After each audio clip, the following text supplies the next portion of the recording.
It's been quite some time since we had you here, I think before the lockdown, certainly. So let's start with that. May nagbago po ba since you were last here and now that you're here? Oh, definitely. Well, we just got through one of the worst times of this COVID pandemic. Pinakamaraming na hospital, dumami ang namatay, umabot na tayo ng 1 million plus. We hit 1,020,470,495. Active cases, 67,000. The last I was telling Lucy earlier, I don't know if she heard me.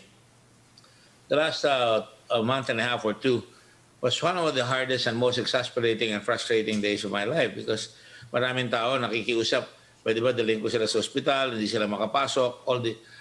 Practically all the hospitals in Manila were full. Mabuti ngayon bumaba na, pero mataas pa rin. No? There are still 100% occupancy sa mga hospital. About 20 hospitals in the NCR are 100% full. The others are in the level of 70%. That's livable. Pero ang problema mo, idadagdagan natin ang kama. Pag dinagdagan mo ang kama, kung wala kang doktor at nurses, hirapan ka pa rin. No? So you really have to do certain things and be imaginative. For example, I'm suggesting, nung matagal ko na sinasabi yan, yung mga magbo-board na mga doktor, yung mga nurses na magbo-board, pwede naman silang pumasok na as a medical assistants. Kung yung sa gera, yung tinatawag natin medic, wala naman degree ang mga yan, high school graduates ang mga yan. Pero they go to a soldier who's wounded, gives him morphine, bandages him, touches his femoral artery, and then brings him to the field hospital that we just set up in Lung Center. Dapat magamit natin yung mga yan, pati yung mga doktor. And also, magagalit sa akin yung ibang nurses na nasang tatrabaho sa mga offices, sa mga airlines. Habang hindi pa naman buo ang trabaho dyan, pwede natin tawagin yan, lalo na yung mga airlines. Alam ko sa Cebu Pacific, maraming nurses dyan nakakausap ko. At they can all help out, no? Otherwise, right now, we're using our EMT first aid and we have nurses. You know where we got our nurses?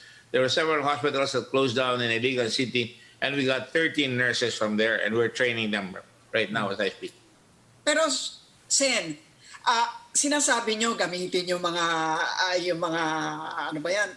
Nurses, etc. Undergrad.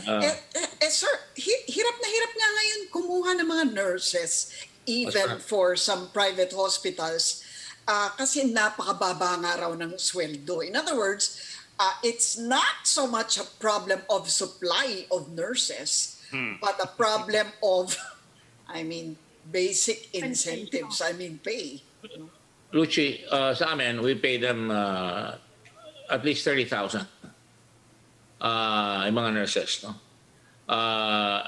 Most nurses are paid 19,000 in this country. Sa mga private, mas mababa pa. Private. So we have quite a few of them, no? Yeah. And then the other problem with nurses, natatakot rin sila. No? At saka napakahirap magtatrabaho ka 14 days in a week, no? Tapos magpapahinga ka. At yung pagbalot lang ng PPE, very, very talagang very difficult work, no? So, tatakot din sila. So, you really have to protect your nurses, no? They work 40 hours a week, no? And umiikot sila. Dapat may relyebo yan. Pero do you know, Lucy, there are about 28,000 undergrad nurse right now. Naghihintay kumuha ng exam. Ang ginawa na naman ng exam, imbis na itong May magte-test, ginawa na naman November. Now, by the time they go to November, hindi naman nakakapag-aaral yung mga yan, sinasuggest nga namin sa mga nursing schools, magpa-review na sila ng libre para hindi makalimutan ng mga nurses yung courses nila at para makapasa sila sa exam sa November. Pero kung pina-exam yan ngayon, sana, itong coming May, maganda sana. Pero even so, pwede rin sila mag-duty. Ang pinopropose ko nga kahit na 8 hours mag-duty ka, doon ba sa Hospital Tent and Red Cross o doon sa mga ibang hospital, and the rest of the time, you can do review. On the average, ideally, dapat 1:4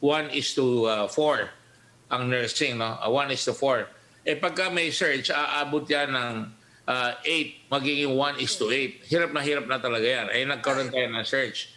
Wala ka makukuha ng ganyan.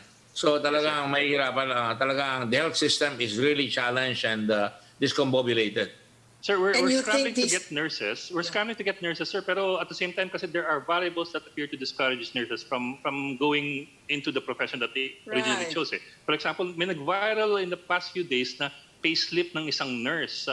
Ang kanya nakuhang special risk hazard allowance, pay. Yeah. 680 pesos for 3 months from September, I think, to Yes. December.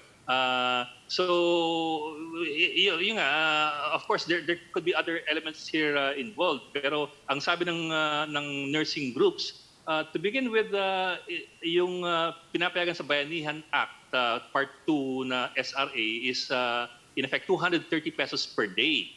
But you have to be in direct contact with With COVID COVID. patients. So may ganong requirement. Hindi raw kasama ron, for example, pag pinarantin ka for being in contact with a COVID patient, hindi kasama yun dun sa bilangan. So you have nurses, Bali, who are actively involved in the fight against COVID, but they're not exactly getting SRA in substantial amounts. Well, that's a fact of life here, no?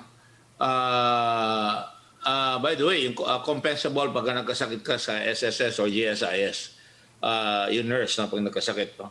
But certainly, it's the government who will have to enforce the wages that they want to give the nurses. In fact, that's the reason why they're leaving us. Mababa yung sweldo dito.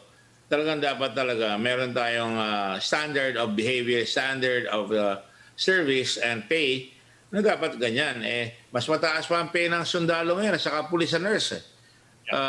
Tinaasan ang katakot-takot yung mga sundalo. Ngayon, naghahabol tayo, pati mga teacher natin, mas mataas na rin yung sweldo ng mga pulis at kasundalo. Hindi ko naman minamasama yan, pero yan yung makikita talaga na dapat yung judgment call ng mga presidente o ng mga namumuno dapat yan makikita. But nonetheless, it's a bad time to complain now because we're in the middle of a COVID one. It needs a certain amount of patriotism which you cannot eat. Magagalit sa akin yung bang nurse pag sinabi ko. But that's a course you take. And I can tell you, one thing I'm very proud of in the Red Cross, starting with me, starting with a lot of other people who are working with me, they're volunteers, they work, we work continuously, day and night, no? And even our staff, doon na natutulog sa Red Cross yung iba, and we try to take care of them. But iba-iba yan eh. Different kinds of folks do different kinds of standards. But we have to really enforce the standard. I've been batting for the increase of salaries of nurses, and I filed a bill. In fact, dapat yan, 30,000, 34,000, that will be a good bill. Even in the act of JPEPA, sabi ko, dapat kumuha yung Japan ng nurses para hindi malayo yung nurse para makakabalik dito just in case. So you really need to improve the service for nursing.